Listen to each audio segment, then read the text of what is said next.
We're here to talk about the BBC's 3D Christmas special of Mr. Stink, which was based on the David Walliams children's book. And today we've got one more than expected. We've got Declan Lowney, the director, and we've got Phillip Blaubach, the DP, and we've got Matt Smith, who was the stereographer of the project. We'll open it up to yourselves after showing a few of the clips, so if you've got any questions, throw your hands up later on. Well, first of all, Declan, you've obviously had a big career in television, directing things like Father Ted and Cold Feet. Was this your first 3D project? It would have been interesting. It would have been great to be able to say that Mr. Stink was the realisation of some sort of 3D dream. Unfortunately, it didn't happen like that. I was asked by the BBC to take over from another director who pulled out or something had gone wrong very close to production. So I did come into Mr. Stink with 3 weeks' notice. But I was delighted to have a go at doing something in 3D, and it certainly was a challenge, but it was a very steep learning curve. So was it the first time you've actually thought about 3D as a possible... Yep, and people don't tend to think of 3D for comedy. So I was interested to experiment with comedic ideas, I suppose, in 3D. But it was very much a very steep learning curve while we shot. So what was your conversation with Matt in pre-production in terms of how to make this happen in 3D? It started with something like help. I need some help.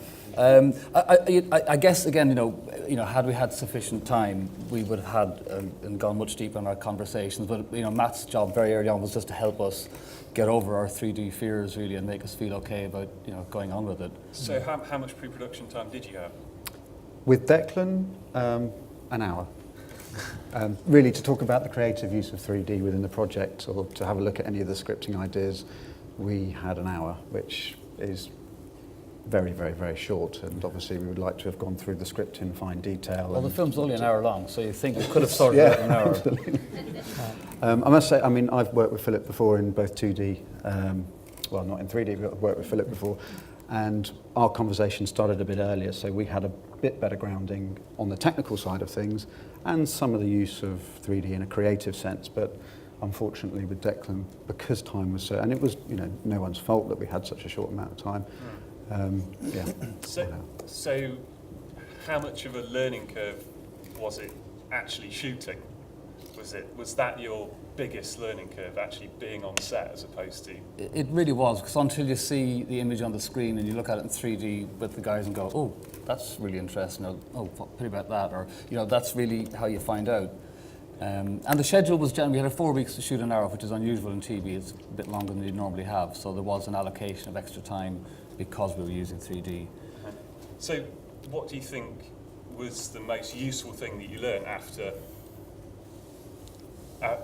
shooting? If you could go back and give yourself some information before setting out. That's a very tough one. I guess what I learned is that 3D on TV isn't necessarily about those, what do you call it? The pointy stick. The pointy stick school of 3D that cinema does so well. It can be much more about intimacy and feeling close to people and feeling close to the drama that's going on. And there's this particular scene in Mr. Stink that I'd like to show for that reason, but we'll come to that in a while. Yeah. Matt and Philip, I'm quite interested if you've worked with directors who have various degrees of experience working with 3D. Is there something that you find that you always have to push home about working with 3D to new directors? From a personal level, the thing about 3D that people always seem to get wrong is, oh, this shot's going to work great in 3D, and normally it's the converse. So and especially what Declan was going back to the intimacy thing there, and that's something that I personally like to push a lot, even with the bigger pictures, because in an action sequence that we know how to do so well in a big budget movie, we actually take away information, and 3D gives you more information. You put a slim shutter on the camera, we do really mad handheld stuff, but ultimately you're creating a feeling rather than showing the scene as it is, because if you did, it would look like a load of people running around in plastic armour. But where 3D really benefits is showing more information, and an actor's performance all the little tiny facial muscles and twitches and everything else, the emotion they're trying to convey comes across so much better. So yeah, it's definitely trying to move people away from the spectacle shots and more into the intimacy. This actually was a surprisingly good script for being able to explore that side of things. I think there's definitely a feeling that perhaps we could have had more in the way of the pointy stick stuff being a children's and family drama, but I'm not sure whether the script really sort of allowed us to do that too much. I mean, we definitely explored that, and you'll see one of the shots here is very much a moment. But well, I'm not sure how many people have actually seen it, but I guess it would be a good time to show a first clip. Could I say a few things about the first clip? Yeah, Because I think this is the most obvious use of 3D in the whole piece, if that's all right. Chloe, the young character of Chloe, has befriended Mr. Stink, who's a tramp. And one of the things about Mr. Stink is that he smells, and he can be quite selective about how he uses his smell, and he can use it to repel people. And this is the scene where Chloe's mum is an aspiring politician, and she's on the street making a speech, and it's quite embarrassing for Chloe. And Mr. Stink takes a dislike to her, and you'll see how he uses his smell to overpower mum. But it's a very obvious 3D moment, this was. I feel like the smell's reached us up here. Okay, so this is more what you'd call the pointy stick 3D. Is that the term you're using? yeah, I mean, it's not even an extreme version of it. What we did to accentuate it was the 2:3:5 aspect ratio. I mean, that was actually a decision made for other reasons as well at the beginning of in our 1 hour pre-production. And what was the thinking behind that? What's the... Well, it lets things come out of the screen. So the edge of her megaphone comes out of the screen, so you feel it's in the theatre space. Yeah. And when he projects the smell, using the 2:3:5 crop lets you put things over the black area, basically. So we actually use that. I remember for it was something information. we'd seen in that first presentation by Vision 3. I think they had a commercial with Kate Moss, and there were sort of particles flying towards you, a bit like that exploding flower pot earlier. And I thought also it was incredibly effective when it actually, especially on a much smaller television set, it comes literally outside the picture because it's overlapping the letterbox, which is normally never technically part of the picture area. So we thought once or twice this would be a very powerful gimmick, but a sort of effective way to enhance that 3D. And So what are the main things you think about really when you've got the script in front of you and you go through it, and how do you pick out parts that you want to accentuate and bring out? I just wanted to mention about that last one though, that this being a pointy stick moment or a gratuitous use of 3D, it actually fits with the story and about who she is and what you want to feel about her. You know, she's in your face, she's aggressive, and she's in your physical space at this point. So in terms of it fitting with the story, I think it was a great, I think we did quite a good job of making sure that it was part of the story rather than just a sudden, oh look, we've got a moment so we're going to use it. It actually sort of fitted quite nicely. I guess the script didn't naturally suggest lots and lots of moments like that, though, unfortunately. I guess, had we had more time, there's something we could have asked David Walliams to write, had a sort of 3D chat with him, because that's something that never happened either, Oh, right. Were there any parts of the programme that you did sort of have to rewrite to make it fit to the 3D? There wasn't really time, just it's a sad, sad situation, but no. Oh, right. And in terms of actually setting up and approaching that scene, do you have to think about framing and tracking in a completely different way, or do you just do it as you normally would, and then on top of it there's some 3D? yeah, I think like Matt was saying earlier, it's almost the things that work very well traditionally in 2D often don't work, and the other way around. I think what we liked about some of the rules, that you're meant to abide to, or what tends to work well, actually happened to work very well for what we had in mind anyway, like the use of quite extreme wide angles for close-ups. I always thought, I don't know if we talked about it, but I always thought of Wes Anderson and the Coen brothers, and that you use a 21mm lens for a close-up, and you're here instead of what you would normally do, which is maybe a bit more distant, a bit more flattering with less depth of field.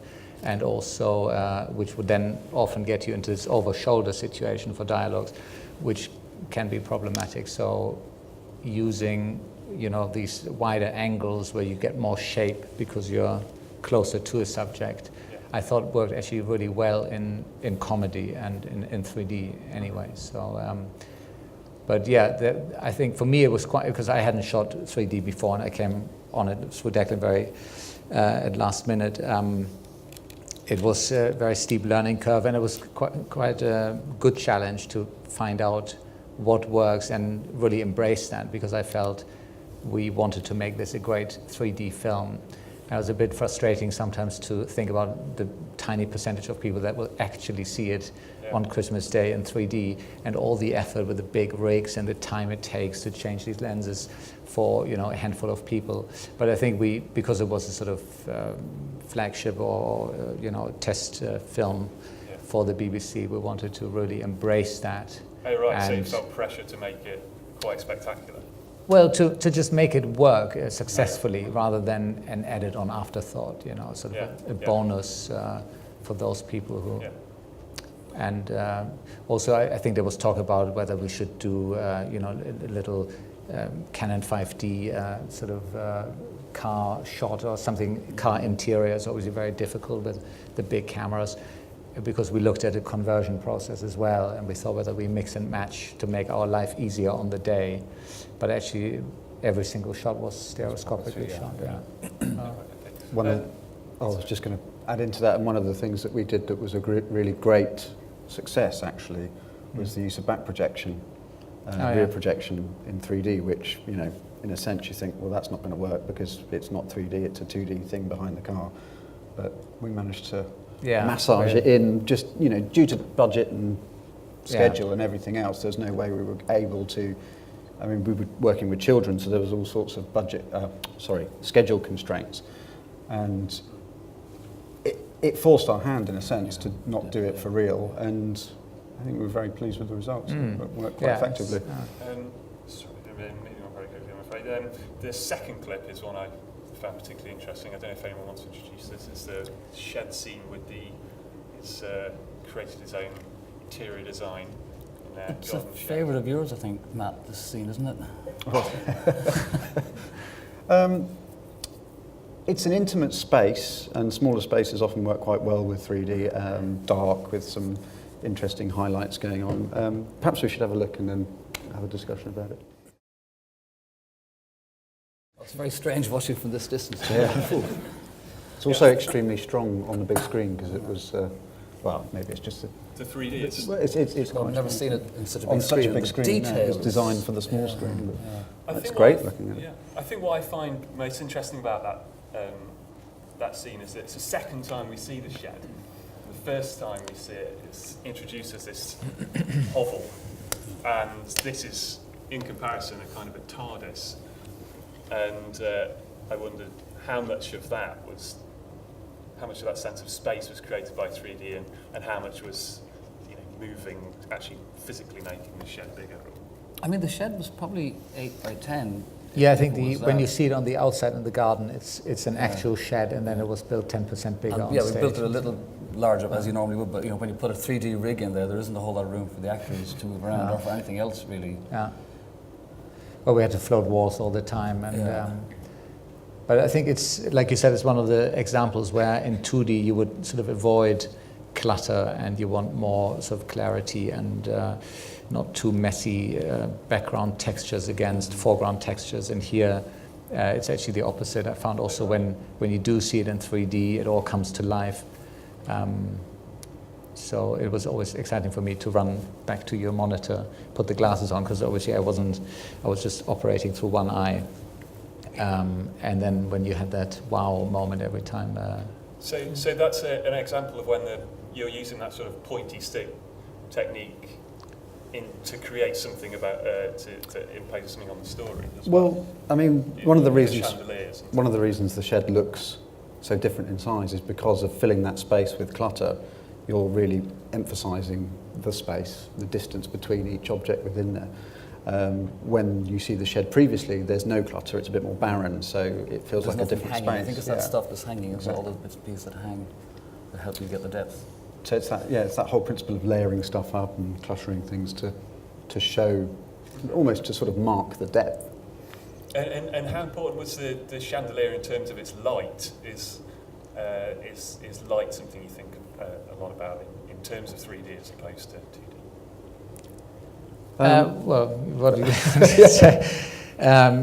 Well, we knew it was a chandelier in the script, and we wanted to do something that was, the production design was quite quirky with bits that he'd found, so like he had built it overnight there from garden utensils. I mean, it wasn't enough light. We actually used very low intensity LED, like sort of Christmas lights. So we obviously lit it with other lights. But what was interesting is that sometimes, I can't remember how you did it in the depth grade, but I think some of the chandelier is probably in front of the screen. And of course, when you have something even with a lot of depth of field, it's slightly soft but bright in the foreground. It can be a bit distracting. But I think because we had it spinning and it, I was always thinking a lot, is it a problem? If it was dark, I'm sure it would have been no problem at all if it was switched off. The minute you saw all the twinkling lights, and we had a lot of Christmas lights also on some of the exterior scenes, when they go in the foreground, it's one of those things I read about, be careful, like over shoulders, and with a dark jumper, it's better than with a bright jumper, so that the shoulder that hovers in the audience space doesn't sort of distract you. So I was thinking a little bit about that, but then having seen it on the monitor, I realized it's nothing to worry about. You just talked about nipping out to look at the monitor, because we shoot and we watch in 2D when we're close to the actors. You have to go around and look at the big screen with Matt and wear the glasses to see it in 3D. Do you think, as in operating, should you operate in 3D? Do people operate in 3D, or is it just impossible to watch the action in 3D when you're actually shooting it, you think? Well, I think there's hardly any time for me to rush out. I think maybe twice a day on 2 setups I would quickly run out. I mean, of course, for lighting, I have a light sort of in 2D anyway, so I have my onboard monitor and light by eye. But because we had talked about it before, and I think that I knew when I was composing something with be here with the camera instead of here, and suddenly you get the bottle in the foreground. I knew Matt was going to come running to the set in a minute. So you have sort of almost like a safety check that it isn't going to cause problems. We had a couple of compositions which we obviously changed because of 3D concerns. I think with the just with the chandelier there in the foreground, the raw, bright, out of focus foreground stuff can be distracting in 3D. However, my take on it is if it's helping the story, if it is part of the story, it's a nice lens and it looks good, and it's also a 2D deliverable. If you know what it is, it's not that soft. If you can still understand what it is, as an audience member, you'll accept it and you'll just ignore it and look where you're meant to be looking. But there are different schools of thought about that, and it's everyone for themselves. Okay, we're going to have a look at the third clip. Sorry to rush things along. And this is kind of a more static scene, really. This is when he's talking. Yep, this is the first time Mr. Stink opens up and he tells Chloe who he really is. She suspected all along who he is, but it's a very static scene. It's just a dialogue, a conversation with two people. But I felt the 3D really helped you feel like you're in the moment with these two actors here, particularly with Hugh. His performance is fantastic, and there are tears, and the detail on seeing his tears and the texture in his clothing. I thought it was just great for intimacy, and I felt that 3D helped you feel like you're actually in the scene with them. Okay, let's take a look.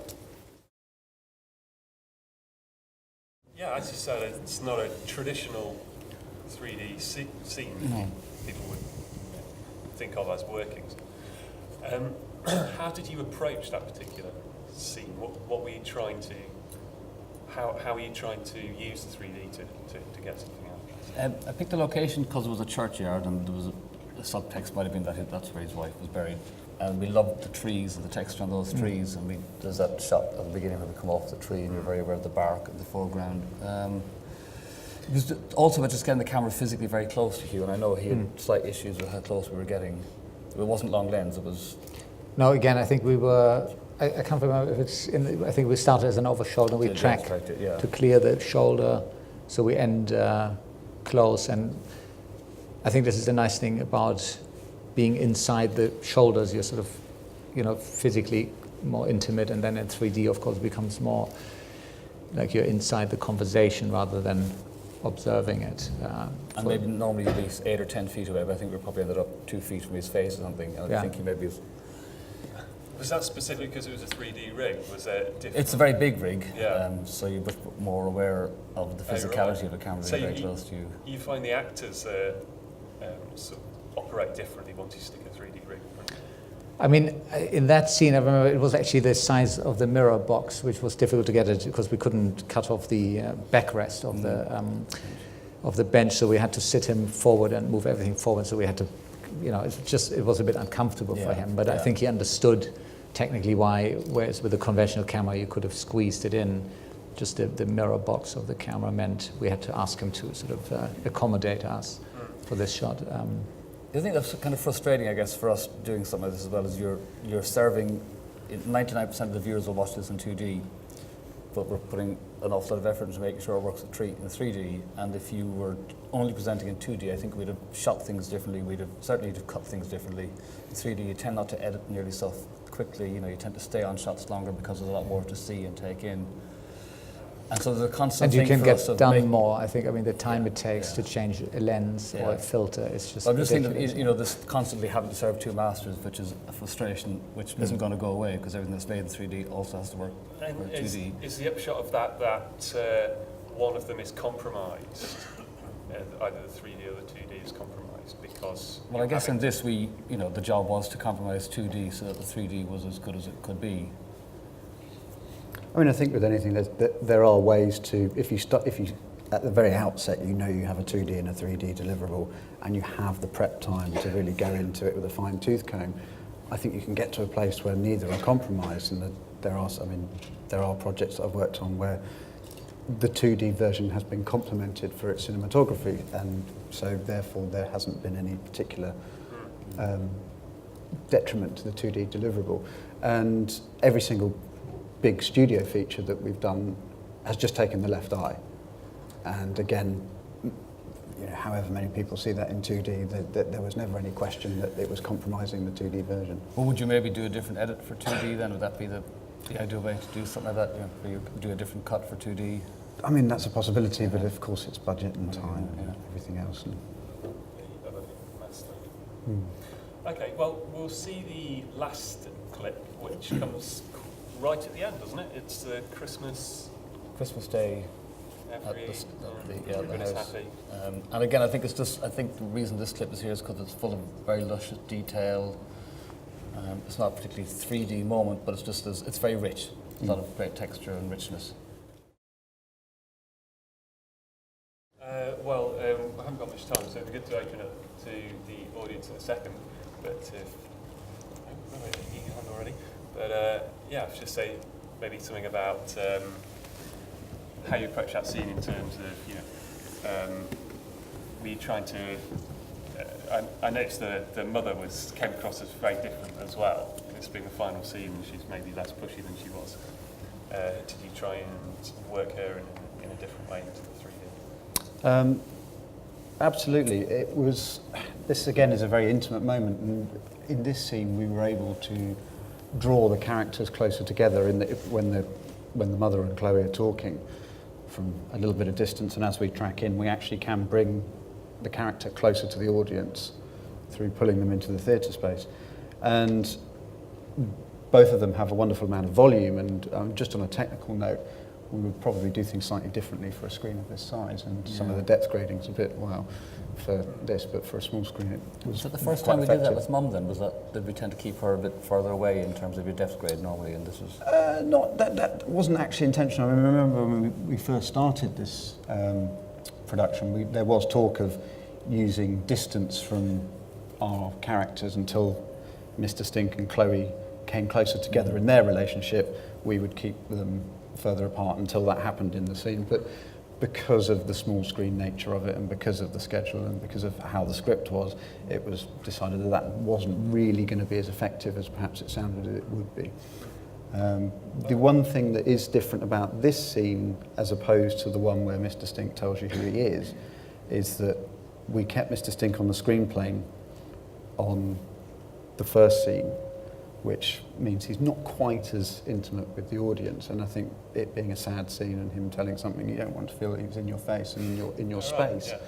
Whereas this one, I think, was a little bit more, I don't know, they were coming together. Yeah. So I felt that the audience would want to feel a part of that as well. Okay, thanks. Well, let's take a couple of questions. I know there's one hand shot about here. Yeah, it's a bit of a controversial question. That is, I can't believe that the BBC only gave you a couple of weeks' notice to turn this into a 3D project, considering the amount of time you would have had to practice the project as a whole. Yeah. Do we have anyone from the BBC here?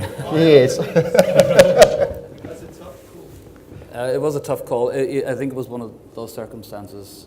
I got a call on Friday, a few weeks previous, asking would I recommend a film editor to work with the director they were about to hire, and I recommended him. And then they called a week later and said, you know that the editor you recommended, but we've hired him, but we've lost the director. Would you like to be the director instead? And I went for a meeting on Monday morning and stayed because I started pre-production right after the meeting, and we pushed the shoot back a week, so we got a 4th week of prep. But we didn't have a crew or a cast, and I think in terms of technical stuff, we had more preparation because this was going in. But in terms of creative, obviously, because Declan was brought on so late and so was I, it wasn't anybody's fault. It was just we were victims of circumstance. Okay.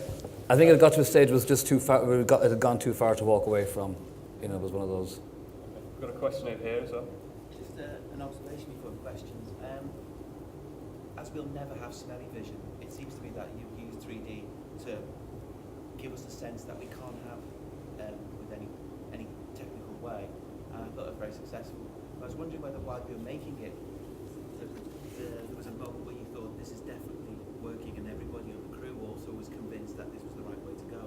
Was there a moment of realization that this was where we should be, or was there always a doubt that maybe the 3D might not be different, might be too different to the 2D, might be compromised? Could everybody hear that?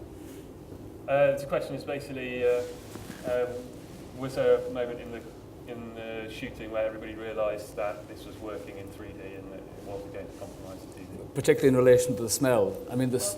Well, the whole dynamic of it. Yeah. There was a moment where everyone thought this is working. I'm not convinced that ever happened because again, you can't see it properly in 3D. As we're shooting, you don't really get a proper sense of how the 3D is going to feel when you shoot, particularly in relation to the smell, because the smell was something that was done afterwards. And that was a struggle as well. How do you define a smell? What colour should it be? What's the texture? Is it wet? Is it dry? What does it do? How does it move? And again, that was something that was put together incredibly quickly, but I think very successfully. There was talk of doing scratch and sniff cards at the Radio Times, which would have been a nice way to explore the smell as well. But the visual dynamic of it compensates for the lack of smell. So I think it's very successful. Thank you. Do we have any other questions? Yeah.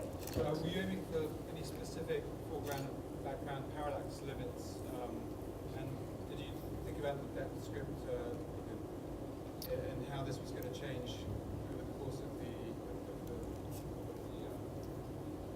Yes, to a degree. I try not to get bogged down in the numbers. I think that they can really cloud your creativity when you're trying to achieve something as a whole, and then you're looking at an individual shot and it's, I've got 1.5% parallax, but actually to make it work I'd need whatever. And so I don't really like to get too involved in those sorts of conversations, but I do have certain sort of fuzzy limits that I like to stay within, and there was definitely a concerted effort by me to keep interior spaces the same size volumetrically from shot to shot to shot. So when we were in the house, I wanted to make sure that the house always felt the same size, because I've seen quite a lot of the cases where you'll go from a wide angle and the house will seem a certain size, and you'll go to a tight and then the wall suddenly shot back 10 feet further behind the member. So the audience never gets a feeling of exactly geographically where they are within inside a space volumetrically, but it's probably getting a bit technical. Any other quick questions? Okay, one. There's guy there. Right, one, yeah.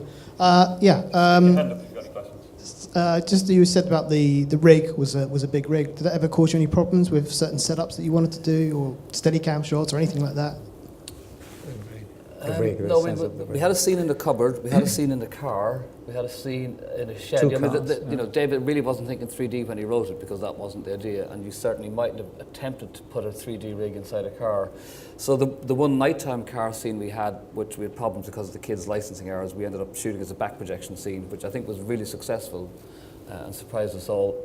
We had a scene in a limo where we actually had to put the 3D rig into the limo. But if you'd have seen a picture of the crew lying around the limo, sort of just, we're almost pasted to the walls and things, just trying to make room for the camera. Incredibly uncomfortable way to shoot anything. And on other occasions, we just made the set overly big, or we made the set so we could easily pull out walls to move the equipment around. But I think it was a big rig. I think the rig did impose limitations on us. I think the rig is probably, you know, as big as they are. We had 2 Red Epics. We shot most of it on a PS Technic freestyle rig, which is a sort of good all-round rig. It's actually not too heavy. It's still a 2-man lift, I think. We decided pretty much early on that those couple of shots where we would have liked to use Steadicam, we ended up doing one on a Super Techno crane, or we just did them on the dolly. So we didn't use handheld or Steadicam at all. Can you do Steadicam on 3D? Does that work with for short, sort of movement? for a couple of seconds we can. It depends on the rig. No, I mean, they're big. I think you just have to, it's a bit like shooting in IMAX. I guess you just know that in advance. It's not a surprise on day one, so you obviously get the additional grips, and you get the, you know, you've got a rig technician anyway, as well as the first camera assistant, and so you just throw a few more people at it. And where it gets difficult are these lens changes. So actually, once or twice we had a separate rig just because we knew we were going to change lens at a certain time, and to not have to wait up to 40 minutes or 45 minutes to do that, we leapfrogged camera rigs.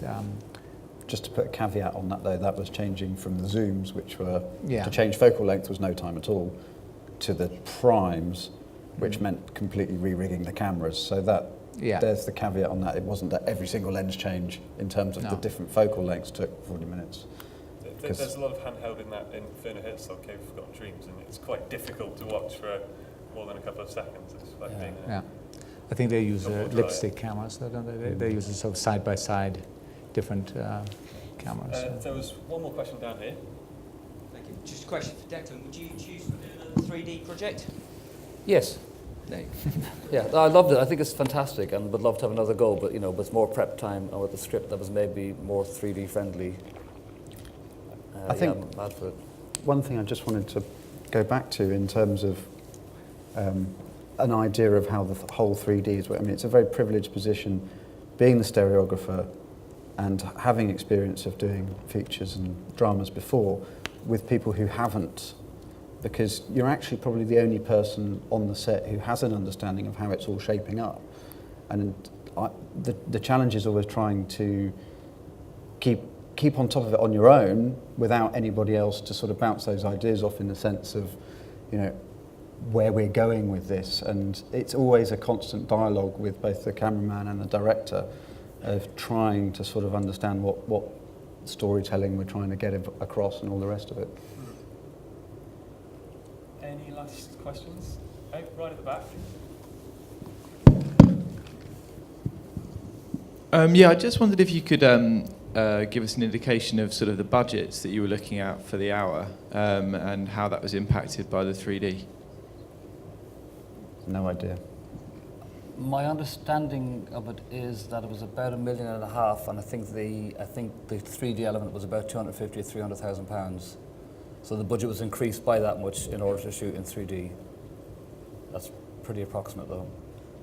So that's post-production and the equipment. Yeah. Yeah. I'm going to ask... Oh, one last. Yeah, can I just ask about the workflow? From set, from the red files to the DIT to the edit, kind of, can you talk through that process a bit? I won't, but one of these guys can. We gave the DIT the rushes and he sent them to the edit and they got processed. Do you do rushes on set each day? Did you get them back? How did you kind of manage with that and seeing 3D and We reviewing? weren't doing dailies. No. we trusted each other. We watched in 2D when we watched versus. Actually, we had assemble edits, didn't we? Sort of after 2 or 3 days, we had the whole sequences put together already. But I think that was the first thing I saw. Yeah, we didn't have dailies. You weren't meant to tell Declan about that. He didn't. Oh dear. I have to ask this, but how do you think Father Ted would have been improved shot in 3D? I don't know. There's all sorts of threeness things in there, isn't there? With the Father, Son, the Holy Ghost, 3 priests, the Divine Trinity. There's a whole area of 3D there that's, I don't know, I'm not sure it would have helped it. Okay, well, I'd like to thank Declan, Philip and Matt, and hope you enjoy the rest of the couple of days. Thank you very much. Thank you.